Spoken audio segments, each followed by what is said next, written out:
In a moment that captured the attention of both Wall Street and Main Street, Apple CEO Tim Cook stood shoulder to shoulder with President Trump in the iconic Oval Office. The setting was more than symbolic. It was a stage set for a message that would reverberate across the business world and the nation. Together, they announced a staggering $100 billion investment in the United States, a move that would catapult Apple's total domestic commitment to an unprecedented $600 billion over just 4 years. This wasn't just a number, it was a bold declaration of intent, signaling Apple's deepening roots in the American economy. The announcement underscored Apple's dedication to American innovation and job creation. By investing in cutting-edge manufacturing facilities and expanding its workforce, Apple positioned itself as a driving force behind the nation's economic growth, and as a company willing to put its money where its mouth is. The timing of this announcement was no accident. With trade tariffs looming on the horizon and uncertainty swirling in the markets, investors were desperate for clarity on Apple's long-term strategy. The stakes were high, and every word was scrutinized. Instead of focusing on the usual metrics like iPhone sales or product launches, Wall Street's attention shifted. Analysts and investors zeroed in on how Apple would navigate the growing threat of new import duties and shifting global trade policies. By choosing the White House as the venue for this announcement, Apple sent a clear message.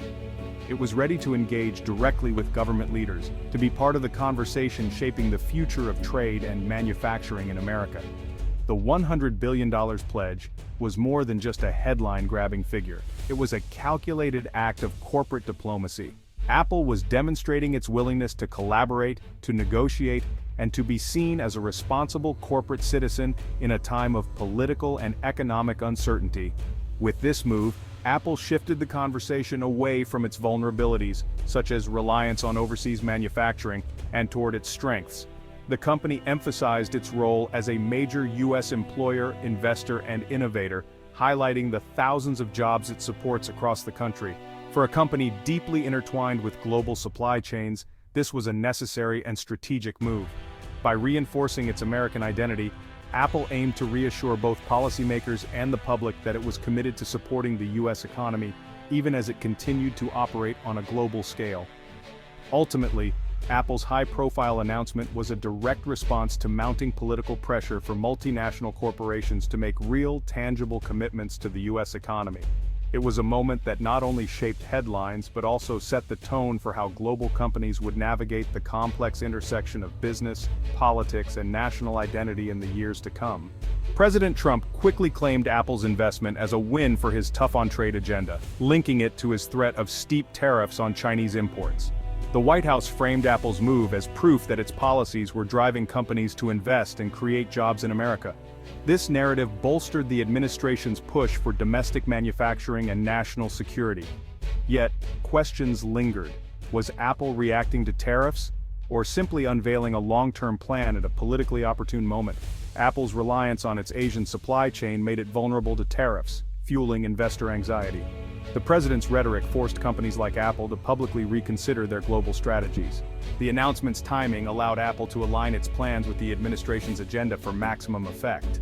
The $100 billion headline suggested a manufacturing surge, but Apple's strategy was far more nuanced. Much of the investment targeted data centers, AI development, and original content for Apple TV+, not just factories. Apple planned a new AI server facility in Houston, signaling a push into next-gen technology. Funds also flowed to creative content and partnerships with U.S. suppliers, strengthening domestic supply chains. This approach showed Apple's evolution into a powerhouse in software, services, and media. The investment fortified Apple's entire U.S. footprint, from hardware to digital infrastructure. By diversifying its spending, Apple aimed to reduce foreign reliance and ensure long-term innovation.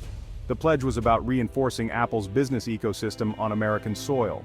Was Apple's investment a direct response to mounting tariff threats? Or was it simply a repackaged version of a long-term strategy the company had already set in motion? This question has sparked debate among analysts, investors, and policymakers alike, as they try to unravel the true motivations behind Apple's high-profile announcements. The Trump administration was quick to claim victory, touting Apple's moves as proof that its tough trade policies were working. However, a closer look at Apple's long-standing history of U.S. expansion and investment reveals that the story is more nuanced. with roots that go much deeper than recent political developments. For example, Apple's Advanced Manufacturing Fund, which was first announced in 2017, actually predated the latest round of trade disputes and tariff threats. This fund was designed to support innovation and job creation in the United States, long before the political climate intensified. Over the years, Apple has consistently invested in data centers, artificial intelligence research, and building strong supplier partnerships. These investments were not just reactions to external pressures, but were carefully aligned with Apple's ongoing business needs and its vision for future growth. In fact, these moves weren't knee-jerk reactions to political events, but rather logical and strategic steps in Apple's broader evolution as a global technology leader. Each milestone built upon the last, reflecting a pattern of thoughtful planning. By announcing these investments at a politically opportune moment, Apple was able to address mounting political pressures while simultaneously advancing its own long-term goals and strengthening its public image. The truth likely lies somewhere in the middle.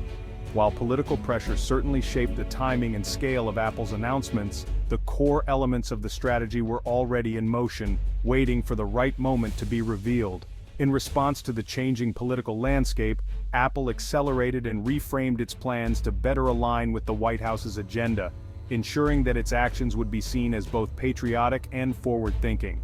The end result was a pragmatic blend of long-term foresight and short-term expediency, allowing Apple to maintain its competitive edge while navigating a complex political environment. Ultimately, Apple's move was both a strategic necessity for its business and a calculated response to political realities, demonstrating the company's ability to adapt and thrive under pressure. In the tense days leading up to Apple's highly anticipated announcement, Wall Street was gripped by a wave of anxiety. But this time, the nerves weren't about iPhone sales or the launch of a new product. Instead, the focus had shifted to something far more unpredictable: the looming impact of tariffs and the escalating trade war between the United States and China. Investors, traders, and analysts alike watched the markets with bated breath, knowing that the outcome could reshape the tech landscape. Investors eagerly awaited Apple's earnings call, hoping for any guidance or reassurance on how the company would navigate these turbulent times. The uncertainty was palpable, as everyone wanted to know how Apple planned to handle the mounting pressure from tariffs and shifting global trade policies. Apple's deep reliance on its vast Chinese supply chain, which had long been considered a strategic advantage, now appeared to be a significant vulnerability.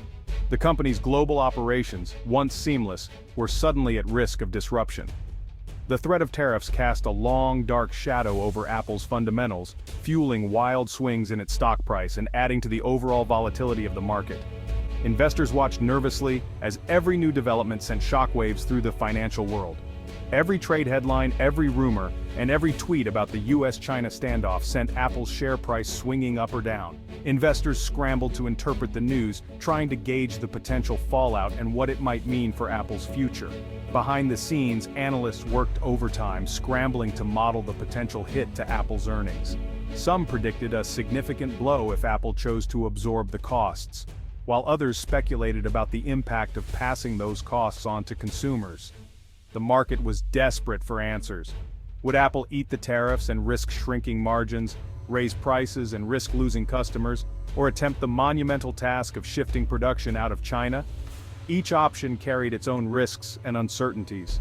With no clear signal from Tim Cook or Apple's leadership, Wall Street was left in suspense, anxiously awaiting the next move in a high-stakes game that could redefine the future of one of the world's most valuable companies. Tariffs forced Apple into a tough spot, with billions in profits at risk. Analysts estimated tariffs could slash Apple's annual earnings by up to 6%, a multi-billion-dollar hit. Apple's first option: absorb the costs, protecting consumers but hurting profit margins and likely disappointing shareholders. The second pass costs to consumers, risking sales declines in a price-sensitive market. Even Apple's brand loyalty has limits. Higher prices could push buyers to rivals. The trade war's uncertainty tied Apple's fortunes to political decisions in Washington and Beijing. Stock performance became a barometer for trade news, shifting focus from innovation to risk management. Apple's leadership faced a new reality, navigating external threats beyond its control. Moving Apple's manufacturing out of China was often discussed, but the reality was daunting.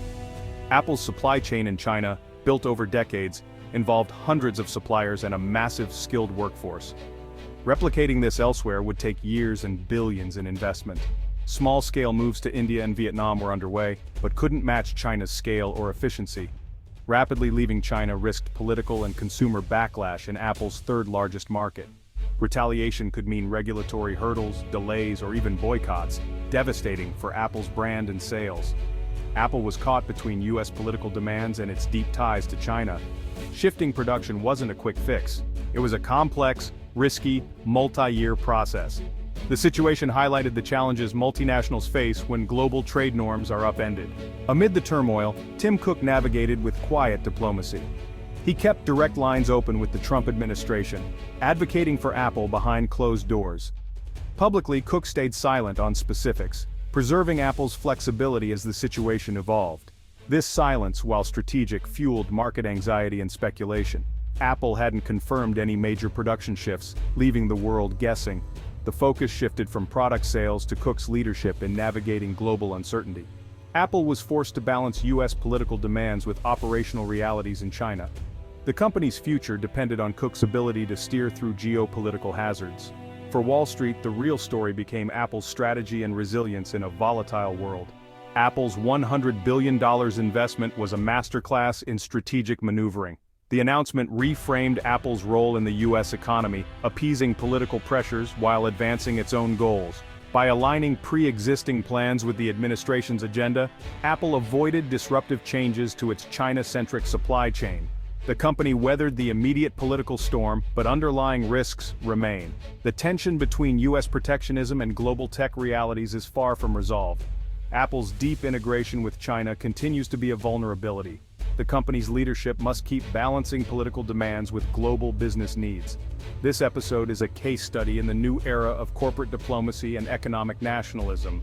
As US-China rivalry intensifies, Apple's choices will shape the future of global tech and trade.